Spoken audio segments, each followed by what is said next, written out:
Hello, Will here with Recuperate.com, and Recuperate is Latin for recovery. I made this blog because I wanted to share my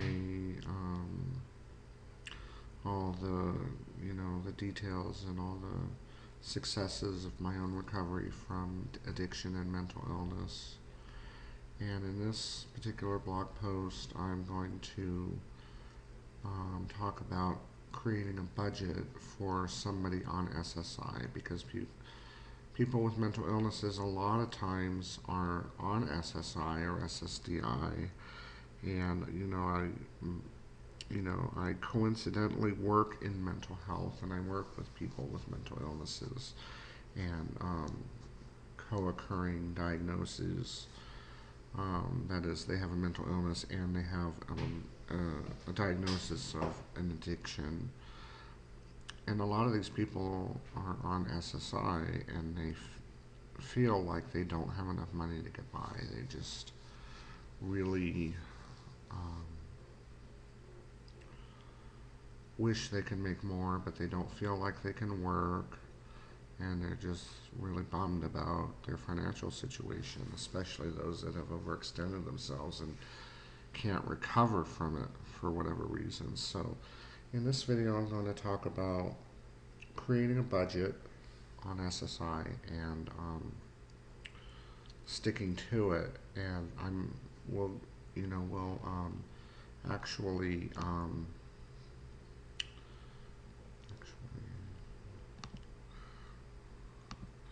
we'll actually talk about recovering from an overextension so that you don't have to overdraft your account every month.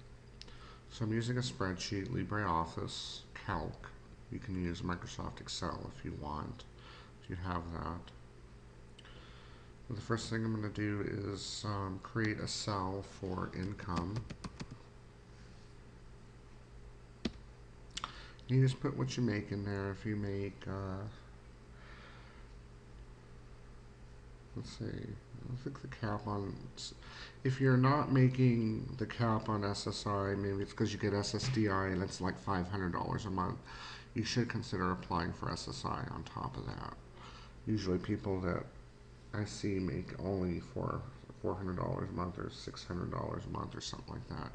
It's usually SSDI because that's all they qualify for because of their work credits. And I always encourage them to apply for SSI on top of that. Most people don't realize you can actually get both. Some people only get SSI because they don't have any work credits for Social Security disability, but a lot of people do have some work credits for Social Security disability, and it only really, their benefits only come out to be really less than what they could get altogether. So I always encourage them to apply for SSI. But the cap on SSI, if you only get that, I think it's $733 a month, I think. We'll go by that. And you're only getting paid once a month, not every 2 weeks, so this should be pretty simplistic. But let's make a list of all of our expenses. So there's housing, and it is possible to afford to pay utility bills. Usually when you're low income, you pay less for utility bills, about half of what most people pay, or maybe 60% of what most people pay. You might get a 40 or 50% discount. Let's see. Here in Arizona, most people just have electricity, but you might have gas as well. But I'm just going to show you what we do here in Arizona.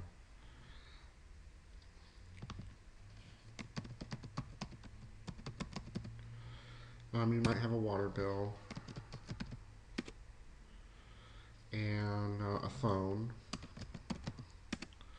You might have the Obama phones, but that's really not. I know the people I work with, a lot of them have Obama phones. It's just impossible to get a hold of them because they always run out of minutes.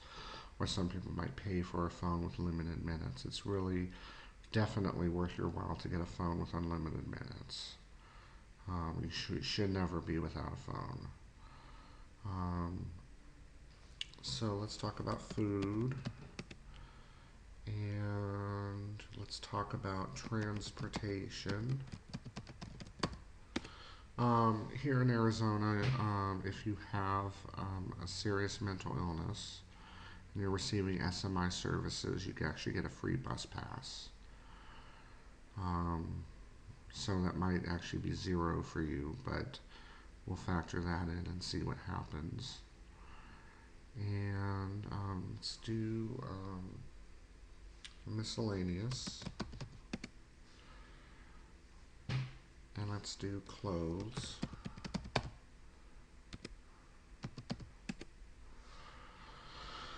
And what else is there? I don't think there's really much else. At least for the basic expenses, you can always make revisions after you do this. So housing should be a third of your income if you're receiving Section 8 or if you're receiving supportive housing. If not, then you need to do something about it. I know renting your own apartment can be expensive without those supports, but you could always rent a room. So let's see what our rent will be if it's a third of our expenses. I'm going to do a formula. I'm going to push equals. And I'm going to click here. And right here it's going to say B1, which is what this cell is. And the value of that cell is $733. I'm going to push the slash for divide by 3. 244. Let's format this.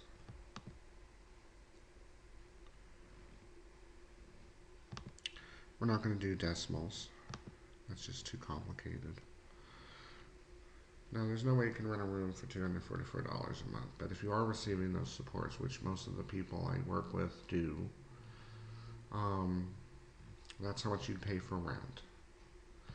Electricity, on average, and you really should factor in the average amounts, is about $60 a month for, well, it's $60. Actually, it's $60 a month. I heard people say in the summer, maybe 20, 100, so 50. What I'm doing is 60 plus 20 divided by 2. That's, well, 60 plus 20, that's 40. So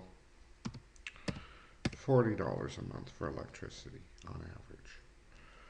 Your water bill, you're probably not going to get the discount if you rent an apartment and you have a water bill, which they do here oftentimes here in Arizona. They don't give you a discount if you're low income. You just pay it, and it kind of sucks because the way it works is you don't have your own water meter. They have the water meter for the building, and they just they divide the whole water bill amongst all the tenants, which means that if somebody's wasting water, you got to pay for it. That really sucks. But a water bill is typically about $35 a month. My phone bill is $30 a month. If you can't afford that, you think you have to get them on the phone, that you can't afford the $30 a month for something like a phone, you really do need to reconsider your priorities. So food will be, I mean, if you're getting food stamps, are just, you can't rely on those anymore. Food boxes, you can get them once a month. They give you a couple days worth of food, but that really should only be for emergencies if you're really out of food. So let's try to just buy our own food, and let's say it's $160 a month. Transportation is $32 a month for a reduced fare bus pass. Miscellaneous we'll factor that in later.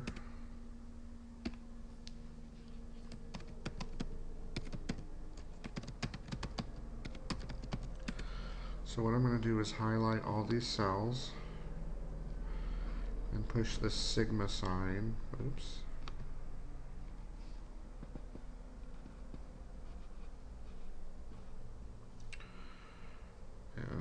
How did that work end up being that? Oh, because of this thing. Let's format this.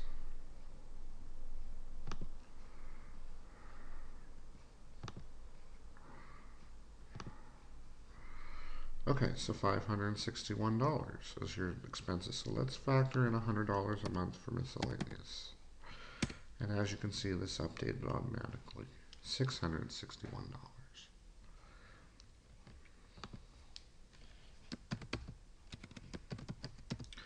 So we're not spending all our money. So let's save. I'm going to push the equal sign. This minus this. And looks like we'll be saving $72 a month.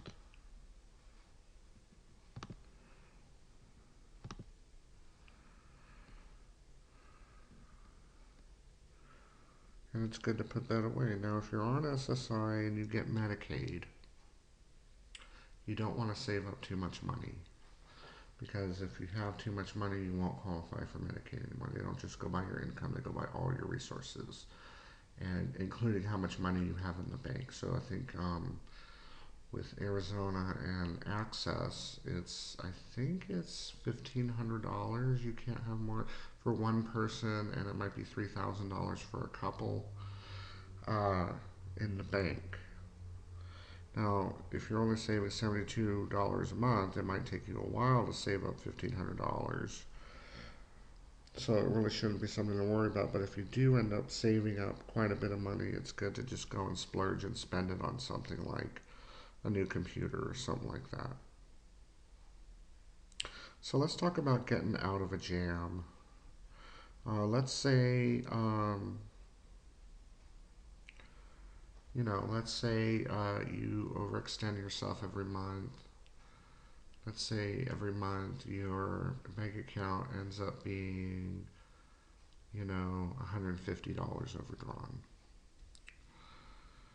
And it's really because of, let's say you have 3 overdraft fees. So let's factor that in. Let's do a new budget.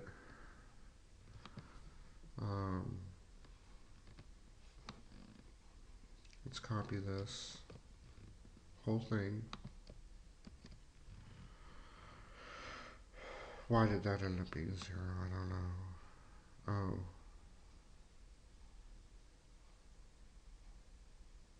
Because it transposed.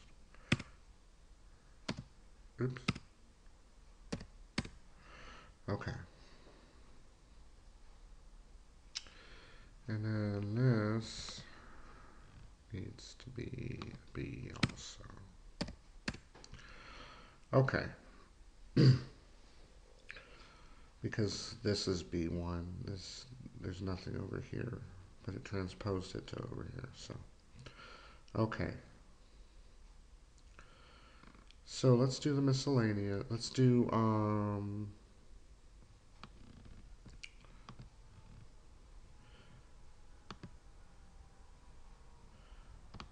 if it's, let's do some calculations here. $150.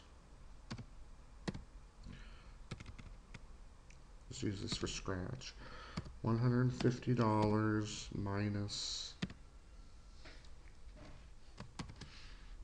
35 times 3. So you're really only going $45 a month if you're overdrawn by $150 a month, and it's like 3 expenses. You've got 3 overdraft fees. It's only $45. So let's see if we can cut out that $45. Let's say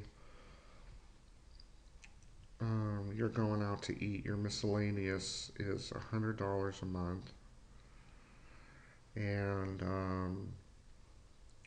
you're going out to eat 3 times too many.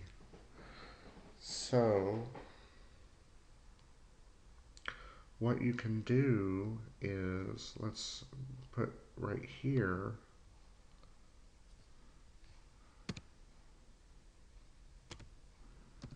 733 minus 150, and that's what we're working with. Now let's go ahead and change our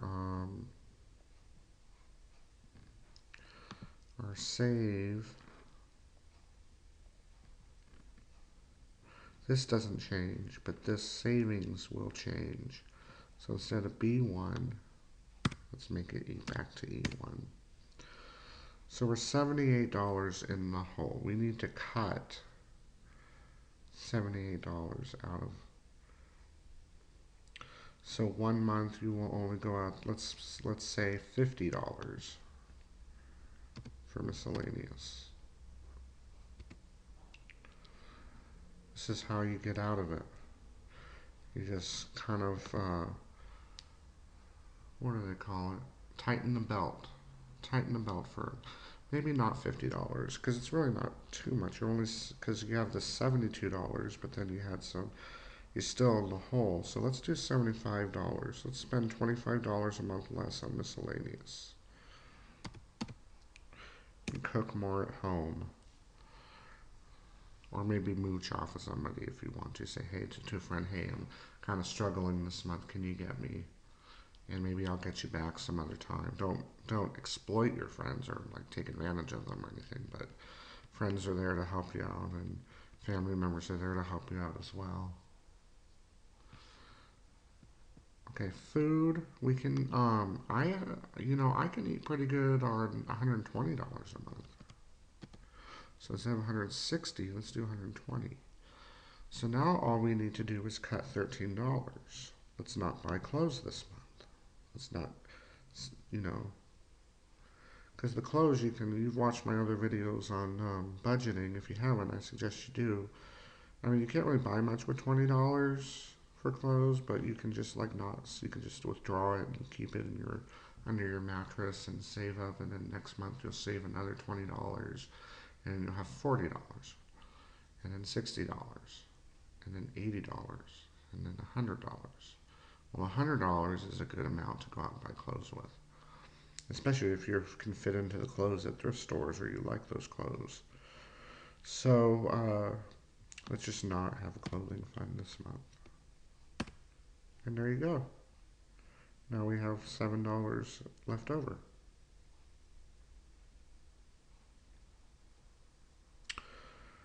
Now, a lot of people want to smoke.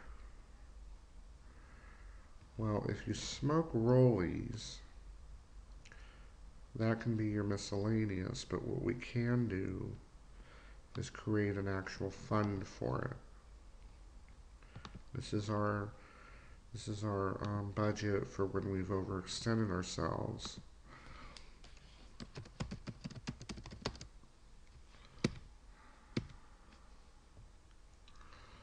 And I usually, when I smoked and I was trying to save money with rollies, I prefer the packs of cigarettes, but rollies are just as good if you really don't work and you don't really do much all day.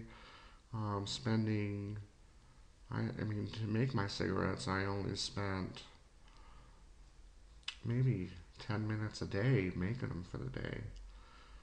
If you got the energy to do it, you really should have the energy to do it if you don't work. So maybe only spend $40 a month on smoking. That puts us $33 in the hole. But you'll have your cigarettes, you'll have that luxury. Let's spend $50 on miscellaneous.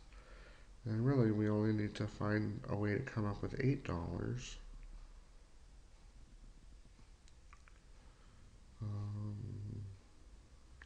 Let's just spend $8 less on food. And there you go. Come over here to our average monthly expenses. We can factor in our rollies. And if you do have a substance abuse issue, you got to put that in your budget too. I know I wouldn't encourage the continuation of substance abuse, but um, it really does help to quit, to budget for it, because it just makes you feel better, it makes you feel stronger, it makes you feel more empowered to be able to make changes in your life when your finances are in order. So here I'm going to put cigarettes,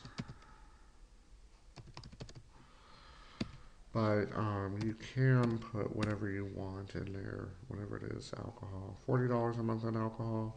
If you're an alcoholic, you're probably spending more than that, but just try to stay within, within your means. And then even when you're smoking the rollies, you're still able to save $32 a month. And when you're on SSI, and you're living on that kind of income, $32 a month in the green is pretty good. Because the next month you'll have $64, and that's including buying clothes. You don't have any medical expenses because you're on Medicaid. That's including purchasing a bus pass, transportation, $32 a month. If you're like I said, and I don't know what goes on in other states, but here in Arizona, you get a free bus pass. I mean, if this were zero, because you get a free bus pass, you could save $64 a month and still smoke. If you're getting food stamps, and let's say you get, I don't know, $60 a month in food stamps, which some people do, that means you're only going to spend $100 a month on food, which means you can save $124 a month. And that's on SSI. So, really, that's, and then even like if you got your food stamps here, let's say you spend $100, you could still get out and not have to sacrifice your food budget. And if you got the free bus pass, you could get out of that rut and still be $44 in the green.